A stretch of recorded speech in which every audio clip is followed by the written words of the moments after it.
Somewhere around 10,000 years ago, a person survived a hole being cut directly into their own skull. Not accidentally, deliberately, carefully, by another human being holding a sharp stone tool, cutting through living bone while the patient was almost certainly fully conscious the entire time.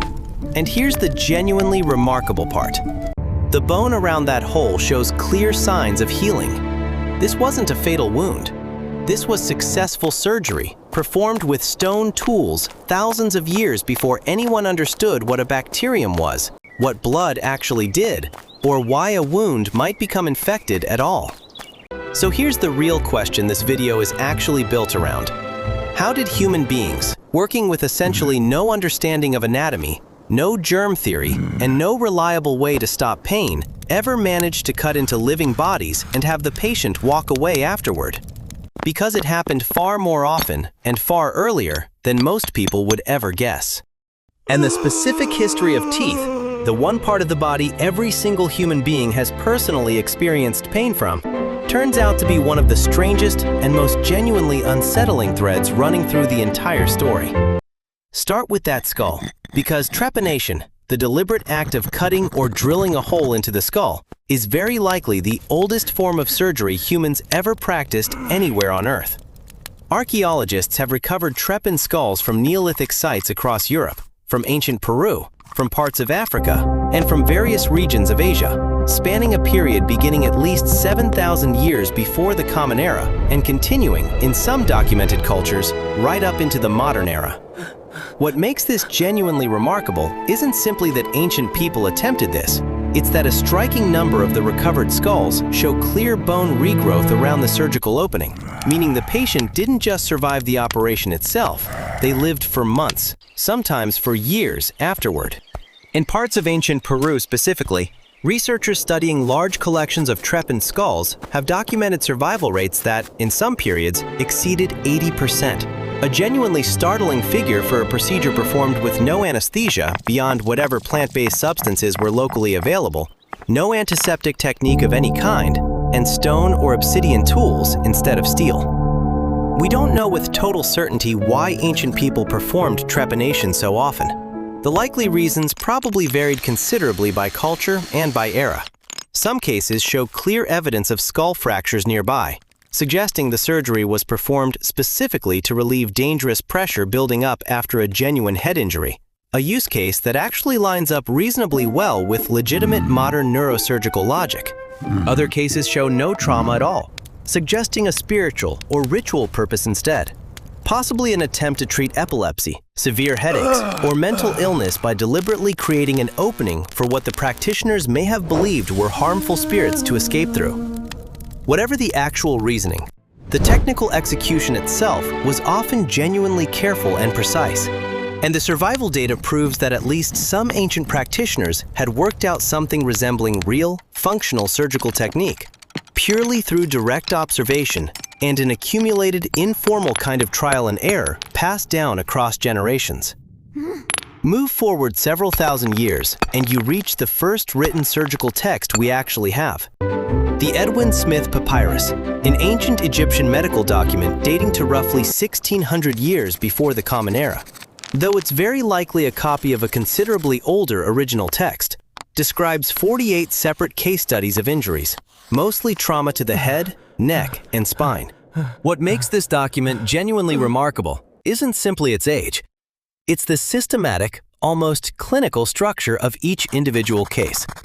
Every entry follows the same careful, consistent format. The arm is broken a description of the specific injury, a physical examination the physician was expected to personally perform, a diagnosis, and finally, a prognosis. An honest, sometimes genuinely blunt assessment of whether the patient was actually likely to survive at all. Some cases are explicitly labeled with a phrase that translates roughly to an ailment not to be treated, meaning the ancient Egyptian physician writing this text understood clearly that some injuries were simply beyond what medicine at the time could realistically address, and said so directly and honestly, rather than offering false hope or a treatment that couldn't possibly work. Ancient Egyptian physicians also performed genuinely more involved surgical procedures. They set broken bones using wooden splints bound carefully with linen. They closed wounds using actual sutures. They performed circumcision as a fairly routine, standardized procedure. Archaeological and textual evidence even suggests limited attempts at more complex interventions, though survival rates for these more invasive procedures were almost certainly considerably lower than for simpler wound treatment and basic trauma care. But the true innovation center of ancient surgery wasn't Egypt at all. It was India. The Sushruta Samhita, a foundational medical and surgical text compiled sometime around 600 years before the Common Era and traditionally attributed to the physician Sushruta, describes surgical techniques so genuinely advanced that certain sections still read as remarkably sophisticated even by later historical standards. The text catalogs over 120 distinct surgical instruments, including specialized scalpels, forceps, and needles, each one designed with a specific, deliberate purpose clearly explained in the accompanying text. Among the procedures the Sushruta Samhita describes in genuine, careful detail is rhinoplasty, reconstructive surgery of the nose, developed specifically because amputating someone's nose was, at the time, a genuinely common punishment for certain crimes, and for adultery specifically. Sushruta's described technique involved carefully cutting a flap of skin directly from the patient's own forehead, then rotating and grafting that living flap down onto the damaged nasal area to reconstruct a functional nose. This specific surgical technique, refined and passed down across many subsequent generations of Indian surgeons, would eventually travel to Europe many centuries later and directly influence the foundations of what we now call modern plastic surgery. The core underlying technique, a local pedicled skin flap taken from directly adjacent tissue, is still recognizable today, more than 2,000 years later, in actual modern reconstructive procedures. Sushruta also described cataract surgery using a specific technique called couching, in which a fine needle-like instrument was used to carefully push the clouded lens completely out of the direct line of sight within the eye, restoring at least partial vision to patients who had been genuinely blind, sometimes for years beforehand. It wasn't a perfect procedure by any reasonable modern standard, and it carried real, significant risks of serious infection or permanent additional damage.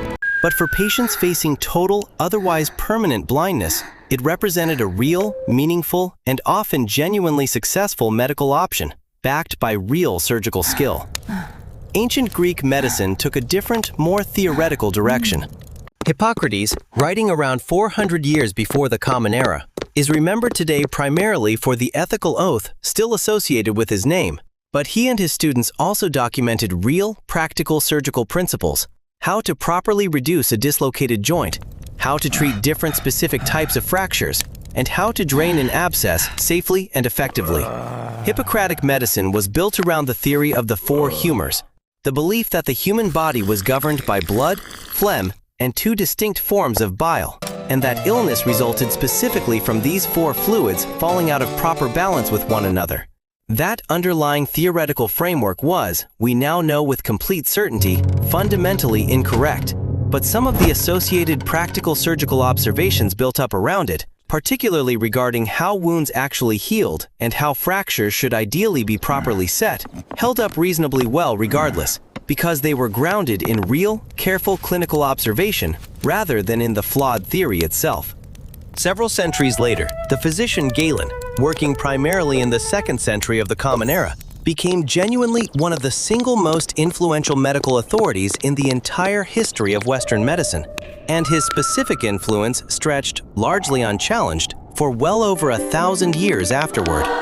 Galen served for a period as a physician treating gladiators, giving him real, direct, hands-on experience treating serious traumatic injuries, torn muscle, and open wounds.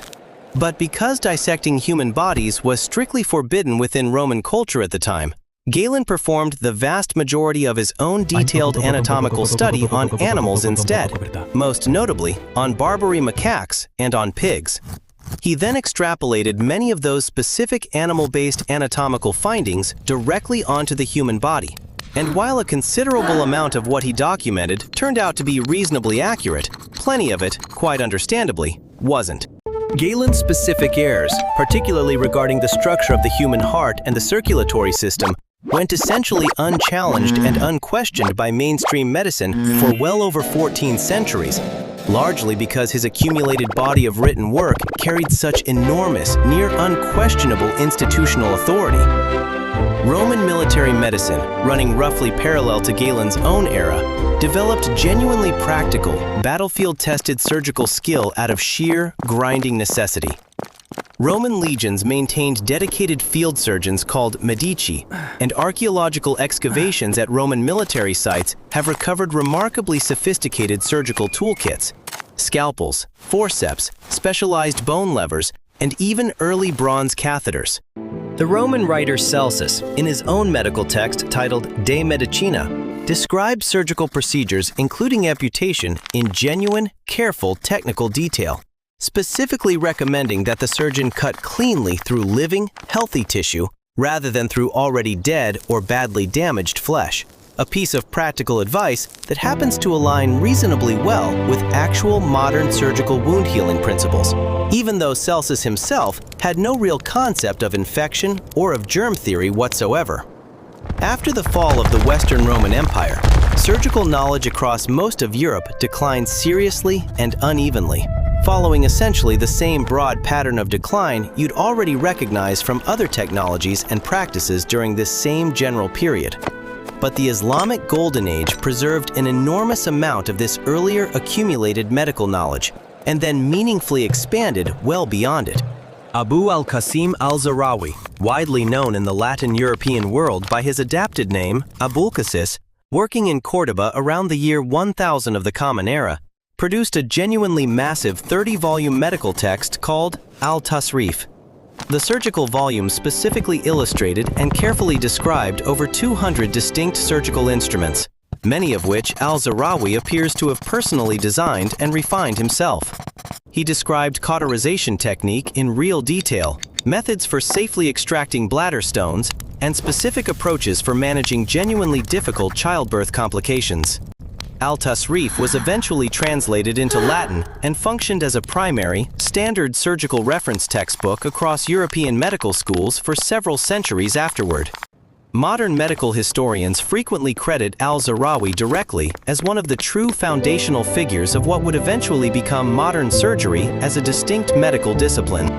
Meanwhile, across most of medieval Europe, surgery gradually became associated less with formally trained physicians and considerably more with a very different, less prestigious profession entirely: the barber surgeon. Physicians in medieval European universities studied medical theory, largely still built around Galen's original ancient framework, but they generally avoided performing hands-on surgical procedures themselves, partly for reasons of professional social status. Barbers, who already owned the necessary sharp blades required for their normal everyday trade, filled this specific practical gap instead. Barber surgeons pulled diseased or damaged teeth, performed bloodletting, a treatment genuinely believed by the medical theory of the time to help rebalance those same four humors, lanced boils, and performed amputations when circumstances left no other realistic option available. The traditional red and white striped barber pole still seen today, red for blood, white for the bandages used to help stop it, directly commemorates this specific, genuinely strange dual profession. Surgery performed without any meaningful, effective pain relief was, quite obviously, a genuinely brutal ordeal for the patient involved. Before real anesthesia was eventually discovered, physicians and surgeons relied on whatever limited tools were actually available. Alcohol, administered in significant quantity, dulled pain somewhat, though nowhere near completely, and it carried its own serious complicating risks. Opium and preparations made from mandrake root offered somewhat stronger sedation, but with wildly unpredictable, inconsistent dosing that could just as easily kill the patient outright as actually relieve their pain. A so-called soporific sponge, soaked in a mixture of opium, mandrake, and other sedating plant substances, and then held directly against the patient's nose and mouth, saw at least some documented medieval use. For the most part, though, successful surgery depended heavily on simple, brutal speed, and on a team of genuinely strong assistants, specifically tasked with physically restraining the patient throughout the entire procedure. This grim emphasis on raw speed produced one of the most genuinely famous and famously disturbing stories in the entire history of surgery. Robert Liston, a 19th century Scottish surgeon working in London, became renowned specifically for the sheer speed of his amputations, reportedly capable of removing an entire leg in under 2.5 minutes, a genuinely remarkable feat of raw technical skill in a surgical era when speed itself, quite literally, could save a patient's life by minimizing both catastrophic blood loss and the total duration of absolutely excruciating pain. But that same obsessive emphasis on speed also carried real, serious risk. In one now infamous account, frequently repeated and likely at least somewhat exaggerated in certain specific details, Liston is said to have worked with such tremendous, reckless speed during one particular operation that he accidentally amputated 2 of his own assistant's fingers along with the patient's diseased leg, and, according to the same widely circulated account, also managed to slash clean through the coat of a watching observer who reportedly, and quite understandably, then collapsed from sheer fright, believing themselves to have been badly stabbed. The assistant, the patient, and the frightened bystander all reportedly later died from resulting infections, a single surgery sometimes cited, somewhat morbidly, as carrying an unusual and darkly memorable 300% mortality rate. Whether every specific detail of that particular story is entirely accurate or not, it captures something genuinely real and true about the surgical culture of that specific era. Raw speed was treated as the single most important surgical virtue, precisely because reliable, effective pain relief simply didn't exist yet. That fundamental problem finally began changing meaningfully in the 1840s. In 1844, American dentist Horace Wells observed a public demonstration of nitrous oxide, sometimes casually called laughing gas, and noticed that a man under its influence badly injured his leg without appearing to register any real pain whatsoever. Wells subsequently tried using the gas himself during dental procedures, though an unfortunately botched public demonstration afterward badly damaged his own professional credibility for a time. Then, in 1846, dentist William Morton conducted a considerably more successful and genuinely historic public demonstration at Massachusetts General Hospital, administering ether to a patient during actual surgery. The specific operating theater where this happened is still known today, quite fittingly, as the Ether Dome. The patient remained completely unconscious throughout the entire procedure and felt absolutely nothing at all. Word of the successful demonstration spread with real, genuine speed across both America and Europe.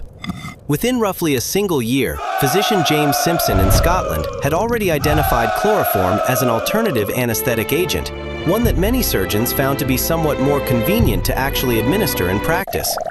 For the first time in the entire history of human surgery, a patient could reasonably expect to remain unconscious and completely pain-free throughout an operation. Anesthesia solved one enormous problem. It didn't solve the other one. Even with a patient now fully unconscious and feeling nothing at all, a truly staggering number of patients were still dying afterward, sometimes even after an otherwise flawlessly executed, technically successful operation. The actual cause was infection, though almost nobody performing surgery at the time genuinely understood that yet. Surgeons of the era routinely operated in the exact same coat worn the previous day, sometimes visibly, proudly stained with old blood and pus from earlier patients as a badge of genuine surgical experience and honor. Surgical instruments were, at best, simply wiped down with an ordinary cloth between individual patients, if they were cleaned at all. You may already remember the Hungarian physician Ignaz Semmelweis from an earlier part of this channel's history, the doctor who discovered in 1847 that maternity ward doctors moving directly from autopsies to delivering babies without washing their hands were killing new mothers through what was then called childbed fever. Semmelweis was largely ridiculed and rejected by his own professional peers, and he died in an asylum in 1865, years before broader medical consensus finally fully caught up with what he had already correctly, painstakingly figured out. It was British surgeon Joseph Lister who eventually built directly on Semmelweis's earlier insight, and on Louis Pasteur's independently developed germ theory, applying carbolic acid as a genuine antiseptic directly to wounds, surgical instruments, and the surgeon's own hands throughout an operation. Lister first published his own findings in 1867, mortality rates in surgical wards that fully adopted his specific antiseptic method dropped dramatically and consistently. Unlike Semmelweis, Lister was eventually genuinely celebrated for the discovery within his own lifetime, a difference in reception driven substantially by the fact that, by the 1860s and 70s, Pasteur's germ theory finally provided a credible, scientifically coherent explanation for exactly why the specific antiseptic method actually worked in practice. Now, teeth specifically, because dental history turns out to be genuinely one of the strangest, most surprising threads in this entire story, running essentially the whole length of it in parallel. For most of recorded human history, across an enormous range of otherwise completely unrelated cultures, toothaches were widely attributed to a toothworm, a tiny creature believed to be burrowing directly into the tooth and causing the pain from within. This specific belief appears independently in ancient Sumerian medical texts, in ancient Egyptian and Chinese medical writing, and it persisted, remarkably, right through European medicine all the way into the 1700s.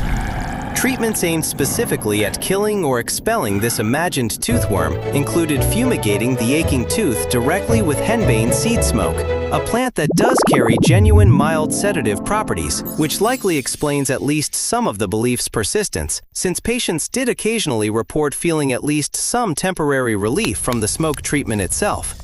But actual deliberate dental intervention is considerably older than that specific belief, and it starts remarkably early. At Mehrgarh, in what's now Pakistan, archaeologists recovered teeth showing genuinely precise, deliberately drilled holes, dating to somewhere between 7,000 and 9,000 years before the Common Era. Meaning, dental drilling predates the invention of pottery in that specific region, and even predates the earliest agriculture found there. Researchers determined the holes were created using a bow drill fitted with a small flint drill bit, essentially the exact same basic tool commonly used for working stone and wood during that same period, simply repurposed and applied directly to a living human tooth. Multiple teeth from the site show this treatment, and some show genuine evidence of continued wear afterward, meaning the patient survived the procedure and continued actively using the treated tooth normally for some further stretch of time. Perhaps the single most genuinely impressive piece of ancient dental technology, though, comes from the Etruscans in what's now Italy, dating to roughly 700 years before the Common Era. Etruscan dental prosthetic work involved crafting a carefully fitted gold band that wrapped securely around the patient's existing, still healthy adjacent teeth, holding a replacement tooth firmly in place directly within the resulting visible gap. The replacement tooth itself was sometimes carved from ox bone, and in other documented cases was an actual real human tooth, sourced either from a willing living donor or, somewhat more likely in most cases, taken directly from someone who had already died. These weren't simple, crude, decorative devices either.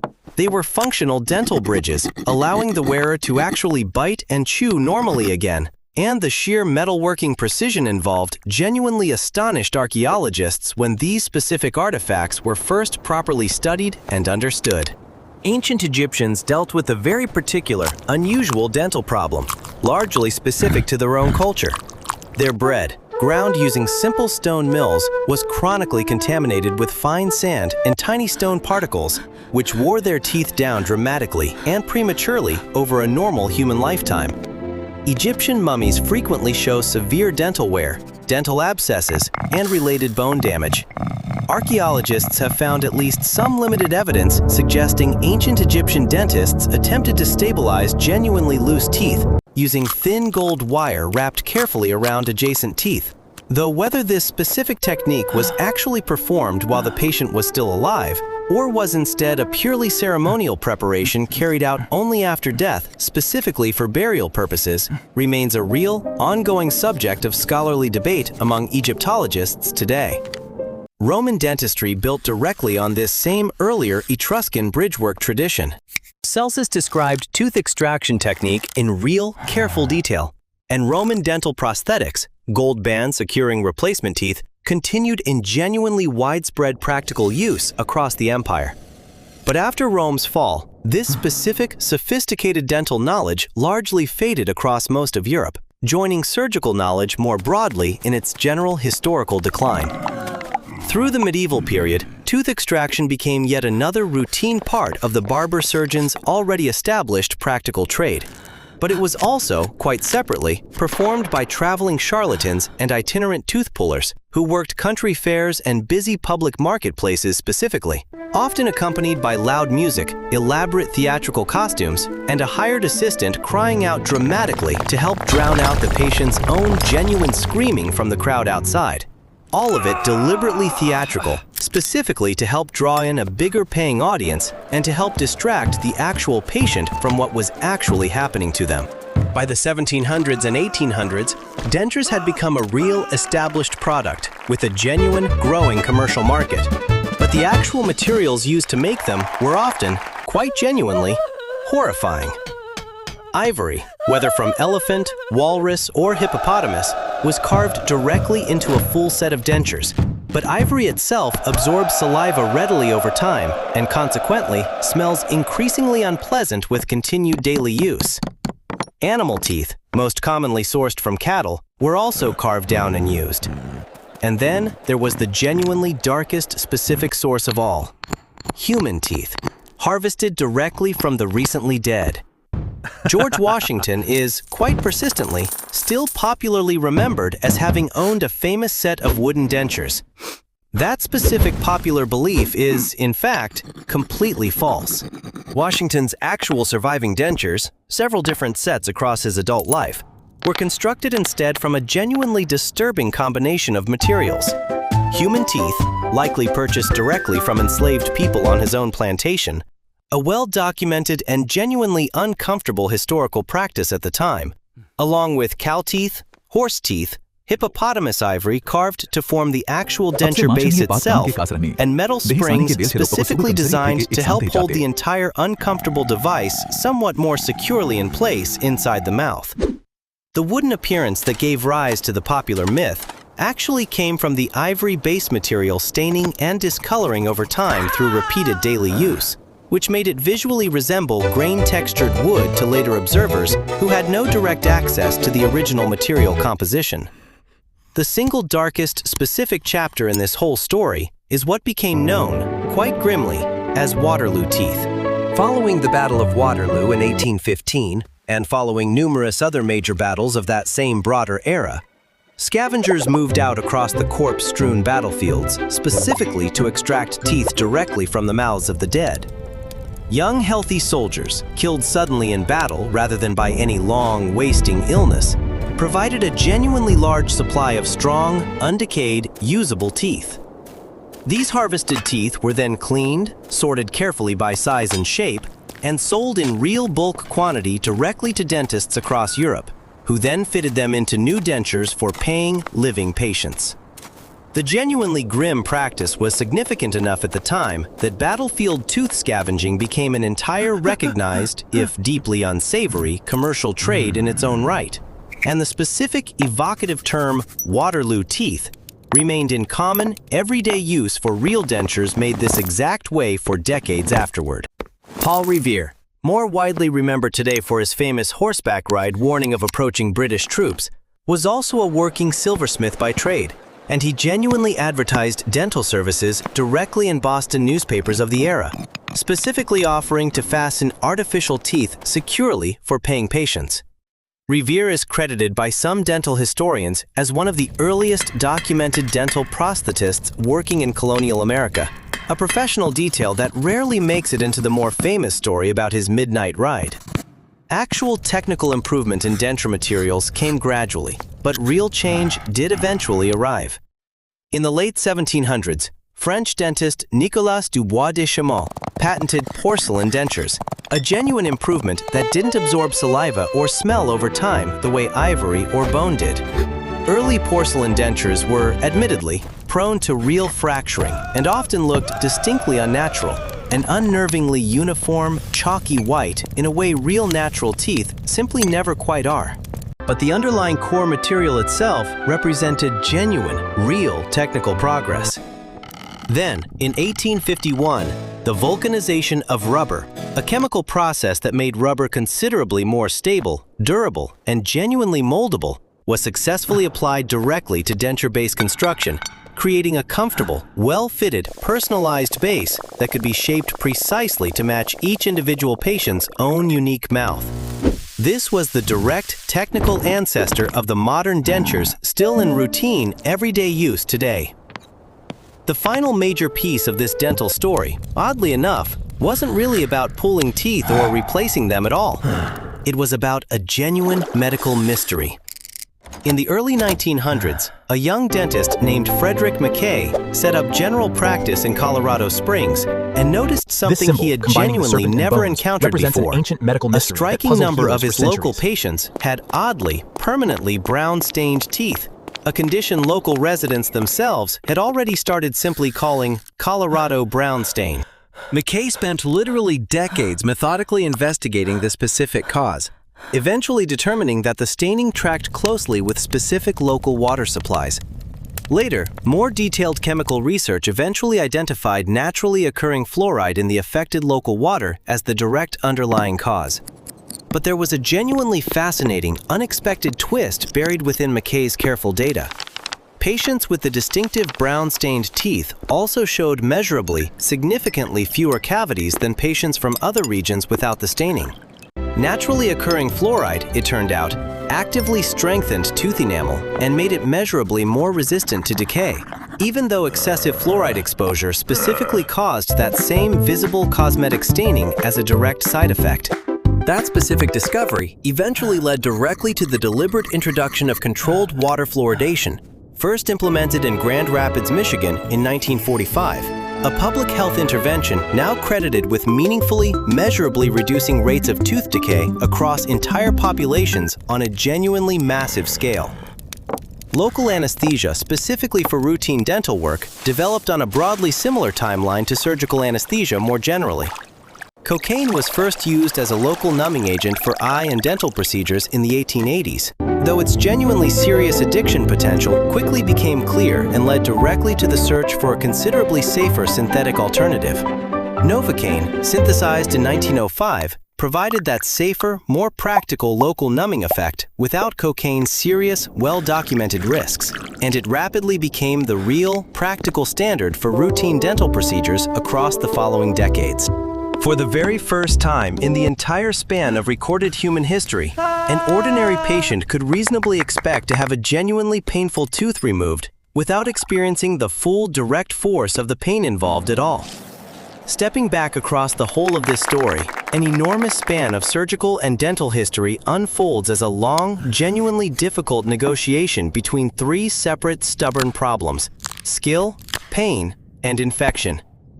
Ancient surgeons, working with stone tools and absolutely no theoretical understanding whatsoever, developed real, functional, technical skill purely through patient direct observation and hard-won trial and error, well enough that trepanation patients in ancient Peru sometimes survived at rates that would still be considered genuinely respectable by many later historical standards. Pain relief took dramatically longer to solve, a real problem for literal thousands of years, until ether and chloroform finally, meaningfully changed everything within the span of a single remarkable decade in the 1840s. And infection, the deadliest and most stubbornly invisible problem of all three, wasn't even properly understood as a real threat until the 1860s, when Lister's specific antiseptic technique, built directly on both Semmelweis's earlier tragic insight and Pasteur's independently developed germ theory, finally, meaningfully closed that last remaining gap for good. Dentistry followed this same broad general pattern, but with its own genuinely strange, specific detours along the way. A persistent belief in tooth worms that lasted for literal thousands of years. Remarkably sophisticated Etruscan gold dental bridge work built from real human donor teeth. George Washington's disturbing, decidedly non-wooden dentures. Entire battlefields scavenged specifically for usable replacement teeth. And finally, a genuine medical mystery in small-town Colorado that eventually led directly to one of modern public health's single most significant and successful interventions. None of this history is remotely visible today in an ordinary routine visit to a modern dentist's office, or in an ordinary scheduled outpatient surgical procedure. Both now feel completely safe, calm, and thoroughly unremarkable, precisely because that specific outcome, safe and calm and unremarkable, took literal thousands of years of trial, of genuine error, and of real, accumulated human ingenuity working slowly and cumulatively toward getting it right. So, does any of this genuinely change how you think about your own next dental visit? Tell me honestly in the comments. If stories like this genuinely fascinate you, hit like. It genuinely helps the channel more than you'd probably think.